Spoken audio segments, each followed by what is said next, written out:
ওকে চল তাহলে বাড়িতে যাই, নীলা তখন বলল। ওকে চল, অভ্র তখন বলল।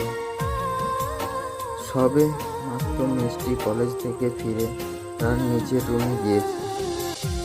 এমন সময় হঠাৎ করে নীলা নিশা দৌড়ে এসে মিষ্টিকে জড়িয়ে ধরল। কি ব্যাপার, আজকে এত খুশি? মিষ্টি তখন বলল। মিষ্টি দি ভাই, আজ আমার ডিনারে যাব। নীলা মিষ্টিকে বলল। আমরা মানে? তুমিও যাচ্ছ আমাদের সাথে? নিশা বলল মিষ্টিকে। আমি? না গো, আমি যাব না গো। মিষ্টি তখন বলল। না মিষ্টি দিদি ভাই, সবাই যাবে। ছোড়দা বলেছে সব জুনিয়রদেরকে যেতে। নিশা তখন বলল। ছোড়দা মানে? মিষ্টি তখন বলল। আরে মিষ্টি দি ভাই, ও নীলার দাদার কথা বলছে।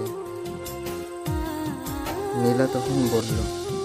ওই হনুমানটা যাবে?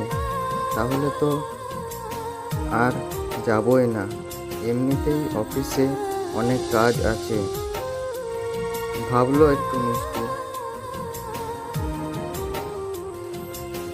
কি হলো মিষ্টি দি ভাই, তুমি কিছু বলছো না কেন? কেন এত কি ভাবছো তুমি? নিশা তখন বলল।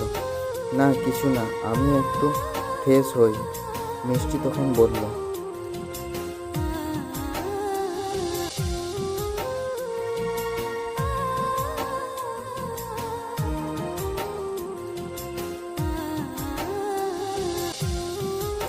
না নীলা থাক, আমি নিজের খেয়াল নিতে পারবো। মিষ্টি তখন বলল।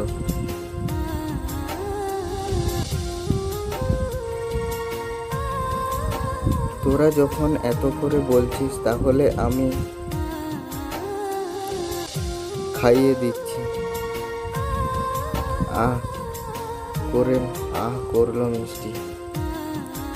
নিলয় দুষ্টু হাসি হেসে বলল।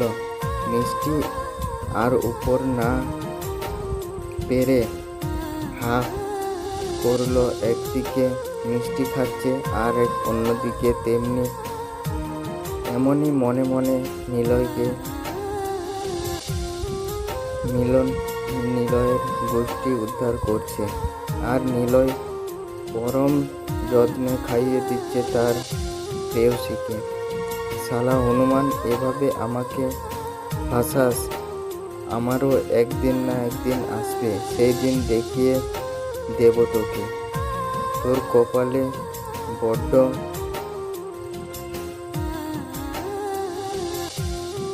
খারাপ কিছু আছে, তোর কপালে বউ জুটবে না। মনে মনে মিষ্টি বলল। আপনি পাটা সরাবেন? মিষ্টি তখন বলল। না সরালে কি করবে? নিলয় তখন বলল। দেখবেন? মিষ্টি তখন বলল। নিলয় তখন বলল। আহা! হঠাৎ করে নিলয় হালকা চিৎকার করল। দাদা কি হলো? এমন করে চিৎকার করলি কেন? নীলা তখন বলল। কিছু না, মনে হয় বিড়ালে কামড়ে দিয়েছে। নিলয় তখন বলল। এখানে বিড়াল আসবে কোথা থেকে? নীলা তখন অভ্রকে বলল। আরে নীলা, এটা নিলয়ের স্পেশাল বিড়াল